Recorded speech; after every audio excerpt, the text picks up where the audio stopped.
Welcome to Laughing Tuckers. Just thinking about this guy here. Watched Super Showdown and was very upset. Growing up, I was a Goldberg fan, and it was either the NWO, him or Sting. So Goldberg, Sting, those were my guys. Ric Flair, not so much, but anything that clashed with the NWO, liked him. Liked him. Well, Super Showdown was crazy. Bray Wyatt beat Seth Rollins. Seth Rollins tried to kill him. Came back. Almost like Freddy Krueger, Jason, Michael Myers. Daniel Bryan. Interestingly, there's a story behind that. Daniel was a part of the Wyatt family a long time ago. Could have been interesting to see if maybe, Daniel, if he wins, wow. That's interesting. That means that Bray Wyatt can lose. The Fiend can lose. No. Bryan loses twice. Gets really close, but loses. Boom. Here he is. He's off wrestling all kinds of guys now. Guys, middle card guys. Not even in the picture anymore. So we go to Super Showdown. Goldberg gets, jack what? Wasn't a jackhammer. It was more like a jackknife. Come on. That was not, he couldn't even pick the guy up. Bray Wyatt still lost tons of weight to turn into the Fiend. Was off of TV for a freaking year. And comes back and is way leaner. And then all of a sudden, you got Goldberg, and Goldberg can't even freaking pick him up. And you let him win. What are you thinking? So anyways, I'm really upset about that. I'm sure a lot of people are. And then you got the whole thing. I've read things on, YouTube, Twitter. People are kind of trying to make sense. There's no way to make sense of this.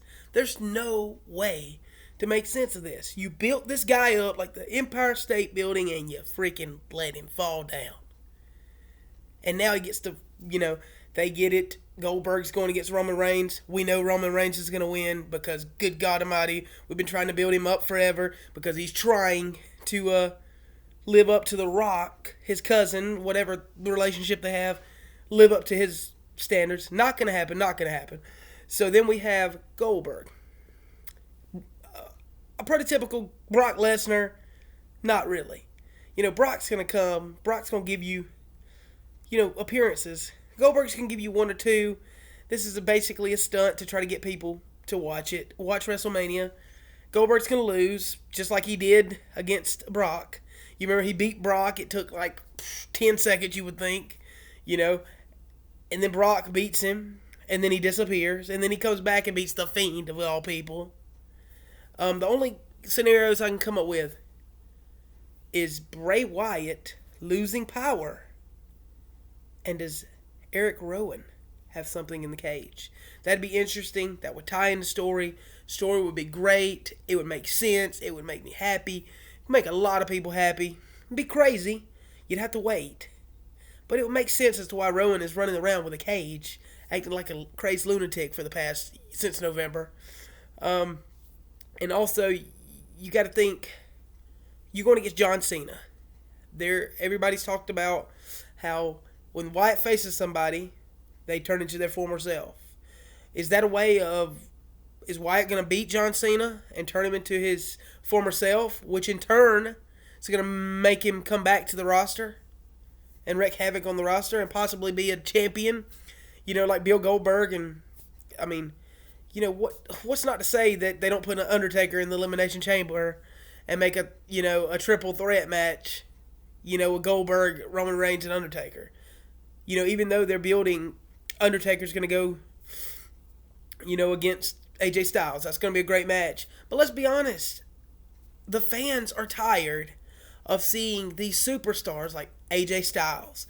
I would even say Daniel Bryan. Bray Wyatt. These new age superstars that still have a lot left in the tank. But instead, they're having to carry these old, prehistoric Jeez, let's get it together, WWE. And then in my mind, I was thinking, is WWE trying to get are they trying to not be super great, like not be great on purpose, in hopes that maybe AEW says, oh, you know what, we're going to go and we're going to have a Monday night TV show and we're going to try to go head to head. Is that what Vince McMahon is trying to do? To try to get them to kind of like take the bait and go like Monday Night Wars all over again, WCW, WWE, except AEW, because that's not a war that I think AEW would win, and I feel like, what if they make that that wrong move? Which right now, AEW's product, to me, is better than WWE. There's a lot of people in WWE that aren't getting, Rusev. I see potential. That guy could be a champion. That guy can go places. To me, Rusev and Cesaro are two guys that are underutilized. Sheamus, underutilized. A lot of people underutilized, and you have these golden boys. Randy Orton's a golden boy. Edge comes out of nowhere. When he comes back, he's going to be golden boy.